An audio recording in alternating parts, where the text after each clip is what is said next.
Why was Jesus Christ crucified on the cross? Have you ever wondered why Jesus was crucified on the cross? It's a big mystery and different people have different ideas about it. Today, we're going to explore some of the different versions of this story that different Christian churches believe in. The first version is that Jesus was crucified because he was seen as a threat to the Roman government. The Romans were in charge of the land where Jesus lived, and they didn't like that he was gaining so many followers. They thought that if they killed Jesus, his followers would stop following him and everything would go back to normal. The second version is that Jesus was crucified because the religious leaders of his time didn't agree with his teachings. These leaders were called the Pharisees and the Sadducees, and they didn't like that Jesus was saying things that were different from what they believed. They thought that if they got rid of Jesus, people would stop listening to him and start listening to them again. The last version is that Jesus was crucified because it was part of God's plan. Christians believe that God sent Jesus to the earth to save people from their sins, and that God knew that the only way to do that was for Jesus to die on the cross. They think that Jesus' death was necessary to save people from eternal death,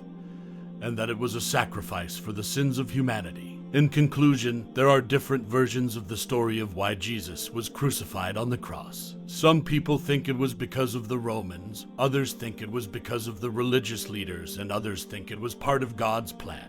But no one knows for sure what really happened. But what we do know is that Jesus' death and resurrection is the foundation of Christianity. Nicaea Council, acting the controversy. You might have heard of different versions of the story of why Jesus was crucified. But did you know that a long time ago, a group of people got together to try and sort out the truth? This group was called the Nicaea Council, and it happened way back in 325 AD. At that time, there were many different Christian churches, and each one had their own ideas about Jesus and his teachings. The Nicaea Council was called by the Roman Emperor Constantine, because he wanted all the Christian churches to agree on one version of the story. So, he invited all the leaders of the Christian churches to come to the city of Nicaea and talk about what they believed. During the council, they discussed many different ideas and arguments. They talked about Jesus' nature, whether he was fully human or fully divine. They also discussed the resurrection of Jesus and the date of Easter.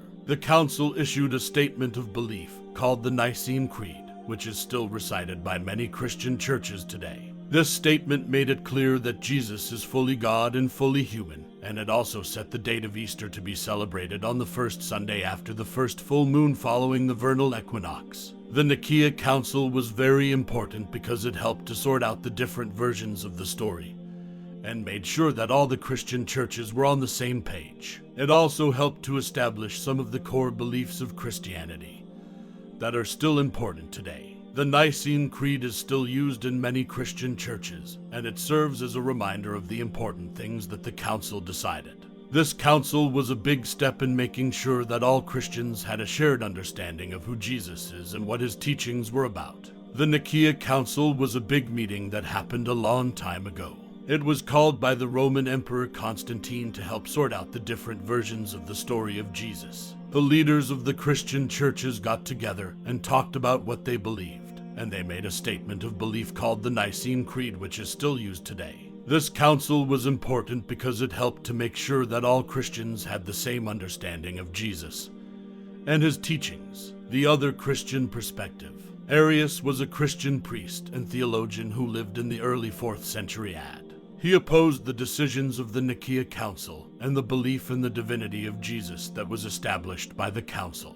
Arius believed that Jesus was a created being, rather than being fully God and fully human. He argued that Jesus was a great and powerful being, but not equal to God. Arius' teachings were considered heretical by the Christian leaders of the time, and they were condemned by the Nicaea Council. Arius and his followers were exiled from the Roman Empire, and their teachings were banned. Despite this, Arius' teachings continued to spread among some Christian communities and became known as Arianism. The council had a strong opposition to Arius, and his theology was considered as a heresy. His teachings were seen as a deviation from the traditional belief of Jesus being fully God and fully human.